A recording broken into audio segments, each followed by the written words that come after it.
Hampir sekian lama berkonflik, perseteruan Rasman Arif Nasution dengan Dennis Caryesta tak kunjung berakhir. Bagai musuh bebuyutan, pengacara dan selebgram ini tak pernah akur dan malah semakin memanas. Rasman pun kembali angkat bicara. Dennis yang mangkir dari panggilan polisi atas laporan Rasman, diingatkan Rasman untuk memenuhi panggilannya yang kedua kali.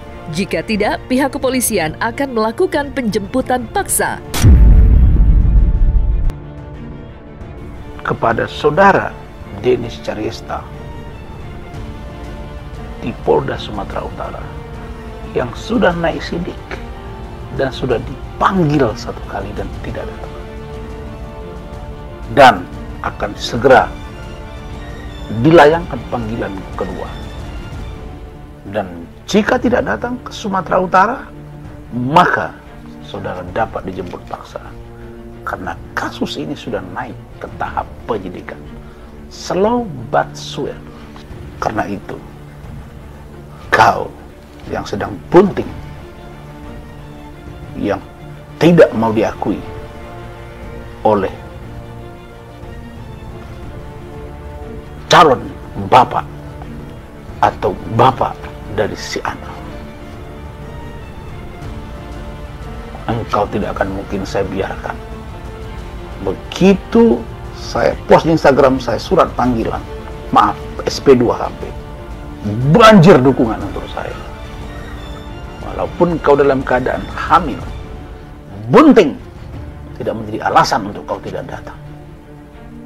Karena kau masih hamil muda. Dan tidak ada pengecualian untuk orang-orang yang melakukan tindakan yang saya duga telah mencemarkan nama baik saya, memfitnah saya, dan membuat ujaran kebencian terhadap saya dan merugikan saya. Saya katakan, saya tidak pernah takut dengan siapapun, termasuk orang yang mendukung kau kalau itu ada, misalnya Hotman dan lain-lain, Evi dan lain-lain. Kalau dia terlibat, saya akan kejar mereka ke lubang semut sekalipun.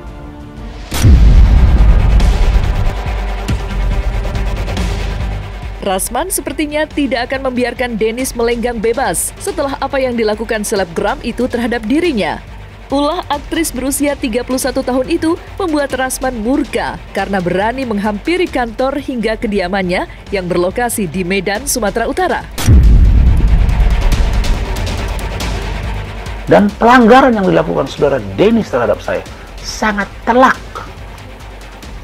Apa itu? Berani mengirim papan bunga ke kediaman saya resmi di Jakarta dengan menyebut saya sebagai pengacara cabul, Rasman cabul, penonton film bokep, dan diposting di Instagramnya.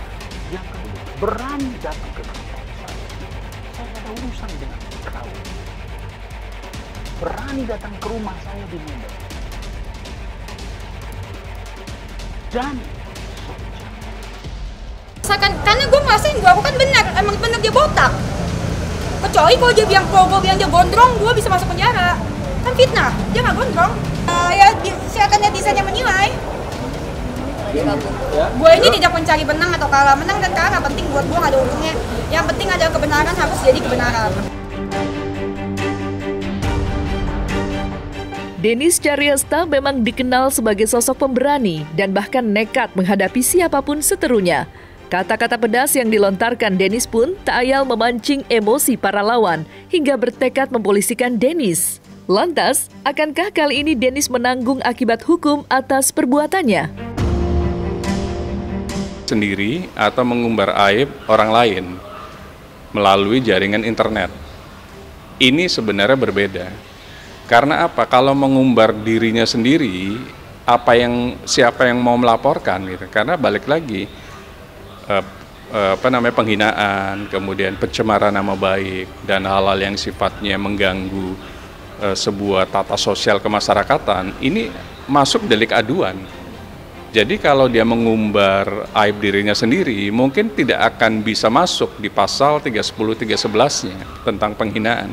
Tapi kalau sudah menghina orang lain, martabat orang lain, itu baru bisa masuk. Tapi balik lagi, ada yang namanya laporan nggak? Ada namanya yang mengadu nggak gitu lah.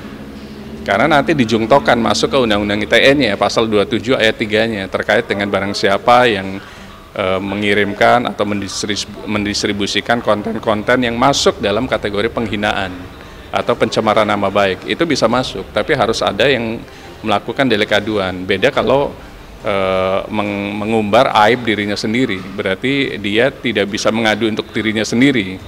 Kan harus ada yang dirugikan dulu kan. Menghadapi upaya Rasman dan berbagai hujatan netizen di media sosial, Dennis tampak tidak begitu peduli. Ia mengaku tidak pernah takut karena tidak merasa melakukan apa yang dituduhkan oleh orang-orang yang berperkara dengannya. Si cadel ini, tuh bajunya cadel tuh. Oh nggak ada. Oh yang Dennis cadelnya kemana kau buat? Ganti-ganti dong. Oh udah ganti, makanya ada. Saya tanya kamu, ada nggak baju kamu Dennis cadel? Ada, udah diganti. Sudah selesai. Berarti kalau abang botak Nanti kan kita boleh, buktikan ya. Boleh. Botak boleh. Bilang aja saya botak, nggak ada masalah. Nggak apa-apa ya. Nggak ada masalah, bilang aja botak. Panggilnya Bang Tak. Nggak ada masalah. Bang botak. Nggak ada masalah. Janji ya Bang? Iya. Mulai sekarang aku Iya. panggil Abang Bang Tak. Nggak masalah. Abang botak. Silakan. Oke, benar ya? Iya. Nanti saya mau nyanyi, mau Ya bikin silakan. Bikin Maaf, lagi, Bang. saya tidak layani kau bertanya karena kau sedang bermasalah hukum dengan saya. Kalau aku sih, nggak peduli ya. Emang saat masa-masa hamil aku udah ngomong sama diri aku sendiri. Emang nggak mau ngatain orang pas lagi hamil. Iya, nanti takut. Seterusnya kali kalau bisa. Ya kalau bisa, kalau bisa gue tahan-tahan emang. Walaupun tuh orang ngatain gue kayak apa yang ngatain gue, biasa kan gue bales kan pastikan. Ini lagi hamil gue enggak lah. Mendingan gue tidur sama makan, bener fokus tidur sama fokus makan.